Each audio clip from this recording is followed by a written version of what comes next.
Buenas tardes mis hermanos, ¿cómo están? Espero que todo bien. Aquí ya llegando a la conclusión de la serie de estudios sobre la vida y los hechos de Gedeón.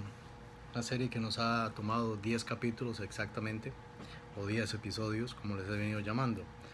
Lo interesante es que estos 10 episodios se han basado básicamente en 2 capítulos, 3 capítulos de la Biblia.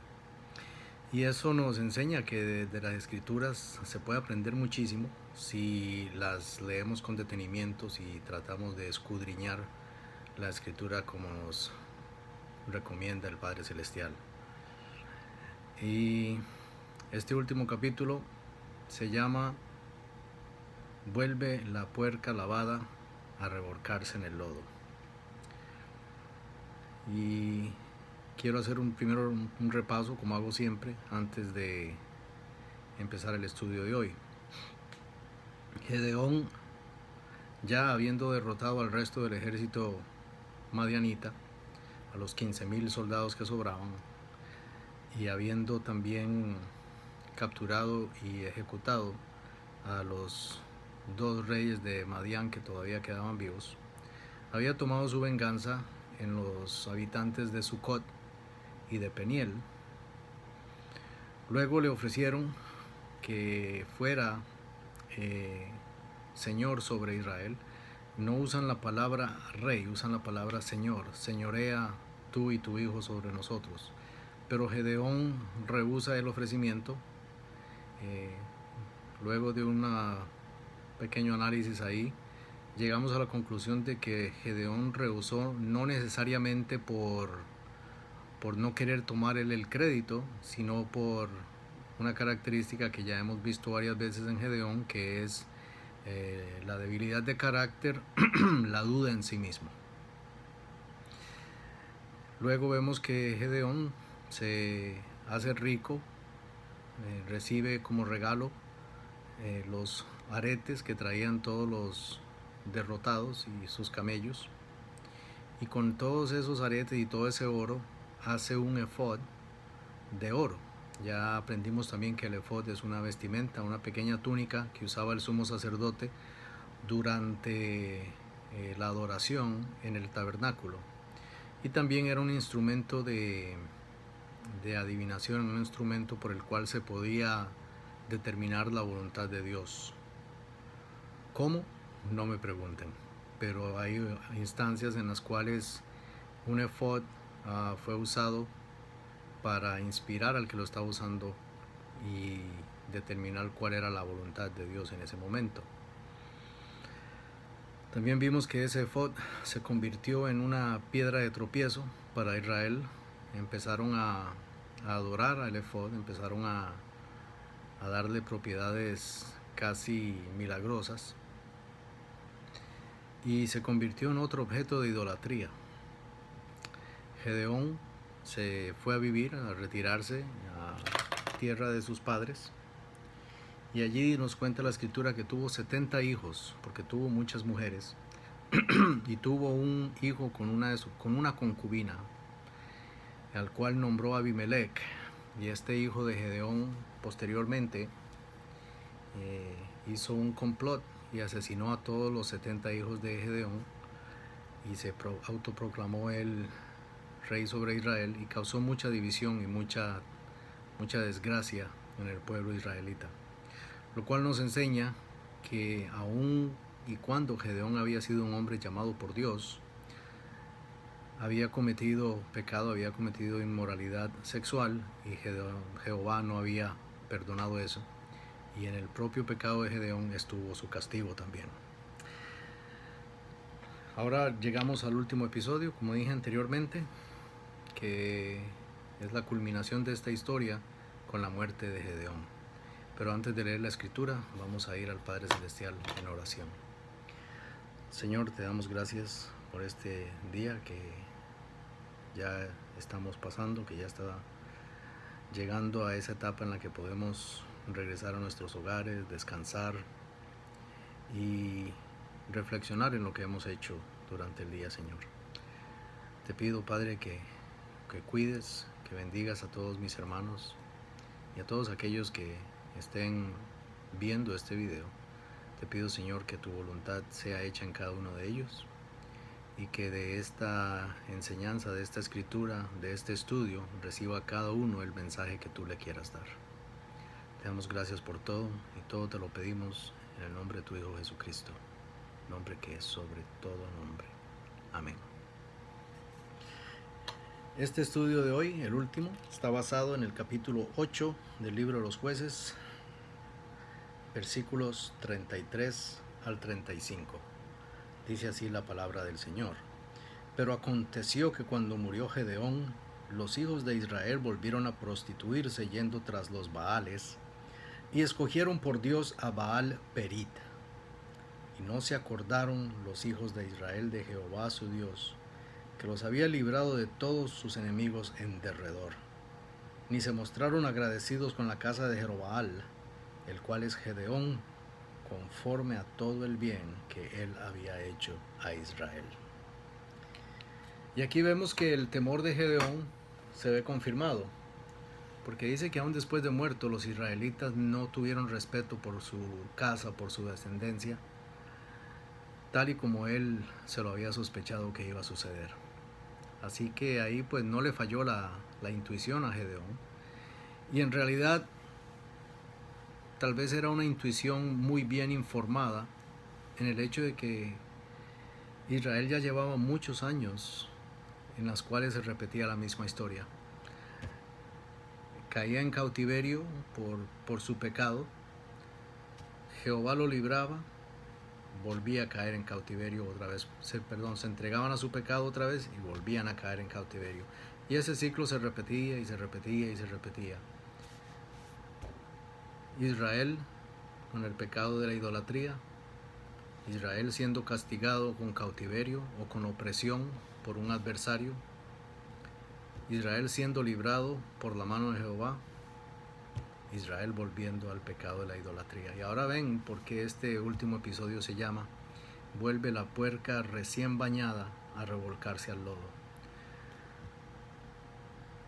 Porque cada vez que Israel era librado por Jehová, era simbólicamente lavado del pecado de la idolatría que había cometido. Ya habían purgado el castigo que Jehová les había impuesto, que el Señor les había impuesto, y simbólicamente estaban recién lavados, recién bañados, como la puerca del proverbio.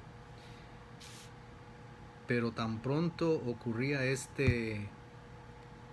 liberación, Israel otra vez se sentía que todo lo que había sucedido había sido por su propia mano, que Dios no era el que los había librado y por tanto volvían otra vez a caer en el pecado de la idolatría.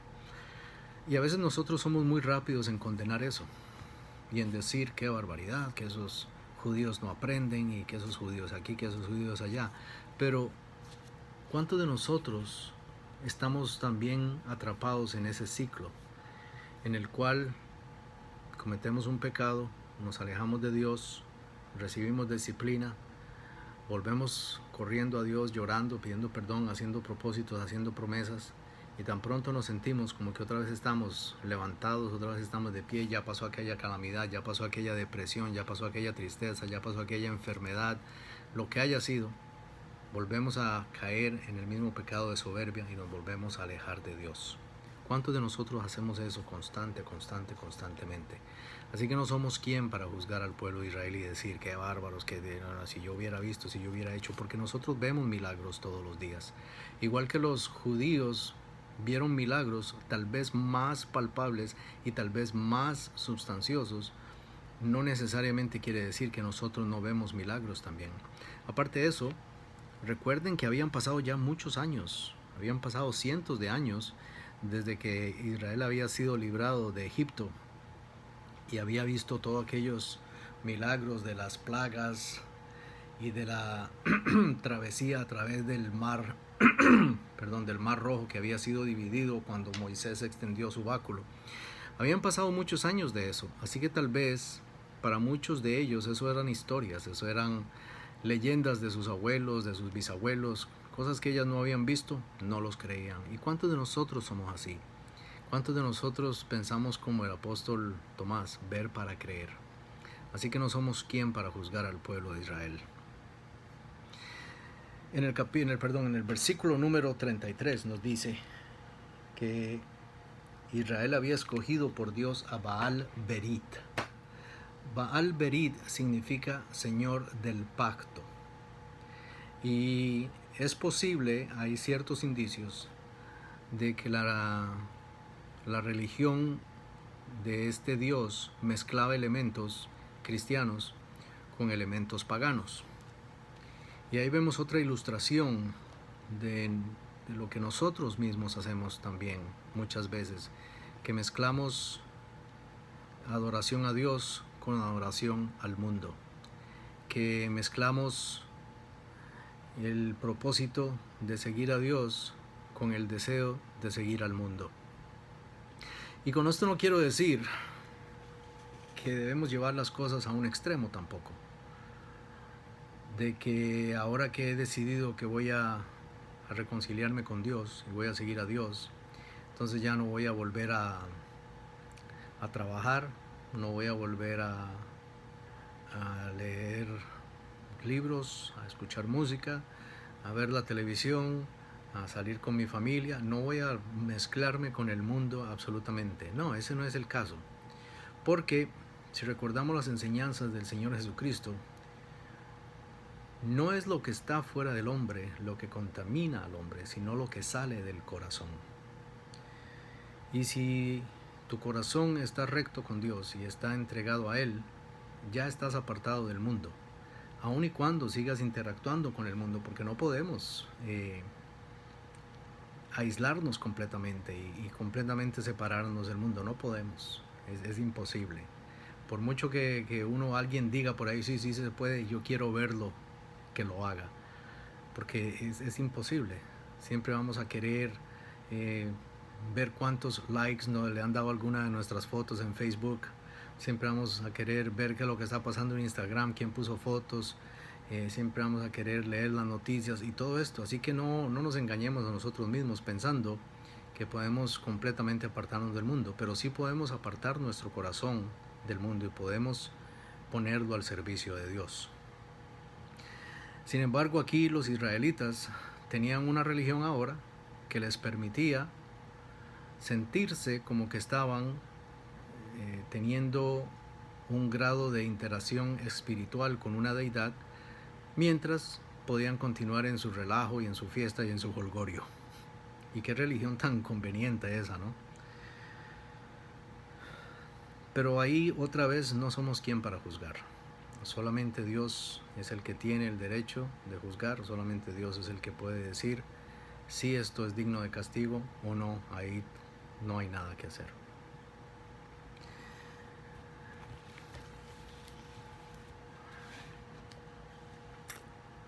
También nos dice en el último verso de este capítulo, en el verso número 35, que los israelitas no se mostraron agradecidos con la casa de Jerobaal, el cual es Gedeón,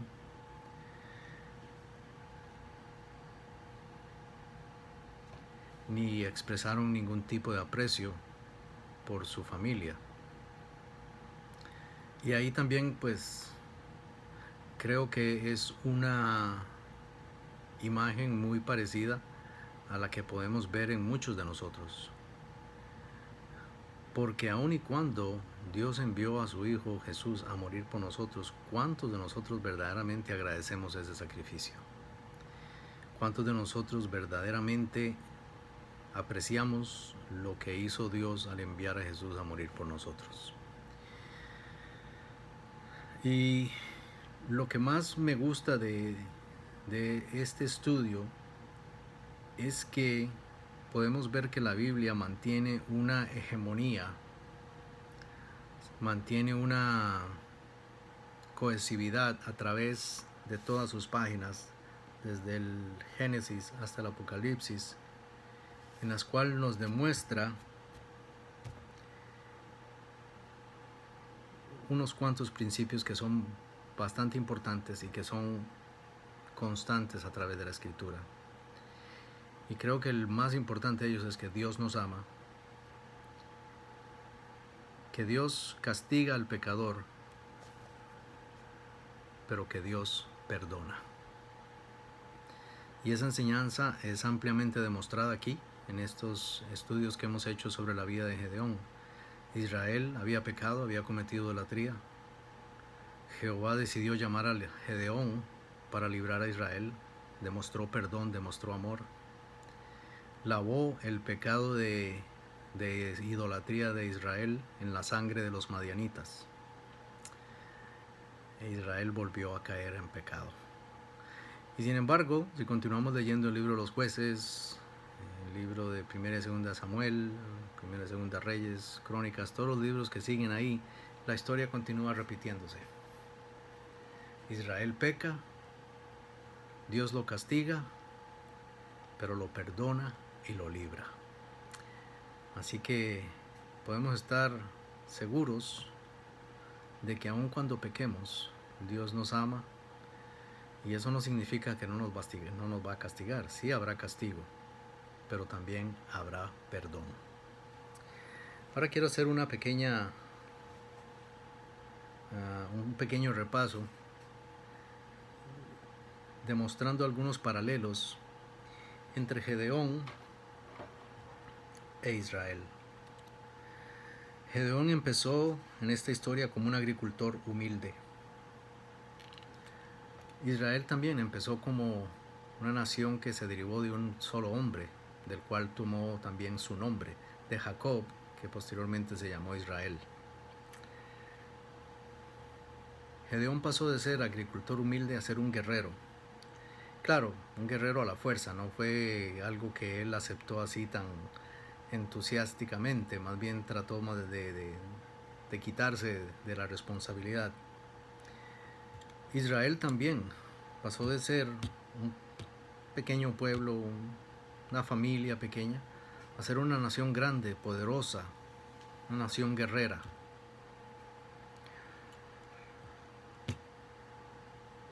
Gedeón pasó de ser un labriego humilde, un labriego que tenía que trillar su trigo a escondidas, a ser un hombre rico, a ser un hombre con mucho dinero, con mucho oro.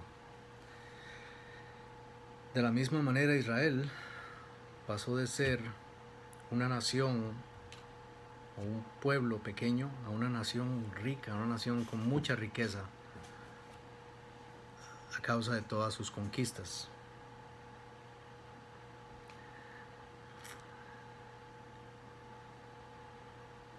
Y Gedeón, dice la escritura, que volvió a entregarse a los deseos sexuales, 70 hijos, un hijo con una concubina. Volvió otra vez a la esencia del ser humano, que es el pecado. Y de la misma manera Israel, luego de haber sido librado, de haber sido enaltecido, volvió al pecado de la idolatría, volvió a revolcarse con dioses ajenos. Me parece que estos estudios que hemos hecho, por lo menos en lo personal, me han enseñado muchísimo sobre la relación que hay entre Dios y nosotros como su creación. Una relación que demuestra amor infinito, paciencia a toda prueba, con hijos rebeldes, hijos desobedientes, hijos que no quieren aprender. Y creo que todavía en estos tiempos en los que vivimos esa historia continúa repitiéndose. Bueno, espero que el estudio de hoy les haya sido de provecho, que hayan sacado de esta serie, hayan sacado alimento espiritual, que hayan sacado algo nuevo, que hayan aprendido algo nuevo. Voy a tomar una semana para completar unos estudios que estoy empezando a hacer, que me pidió mi hermana Hazel. Vamos a empezar a estudiar. La próxima serie va a ser sobre el libro del Apocalipsis, un libro muy complejo, muy lleno de simbología, pero también un libro muy lleno de enseñanzas muy bonitas y que estoy seguro va a ser de gran edificación para todos nosotros. Cuídense mucho, que Dios los bendiga, que los proteja, y nos vemos, si Dios quiere, No la semana que viene, la otra. Los amo, mis hermanos. Cuídense mucho.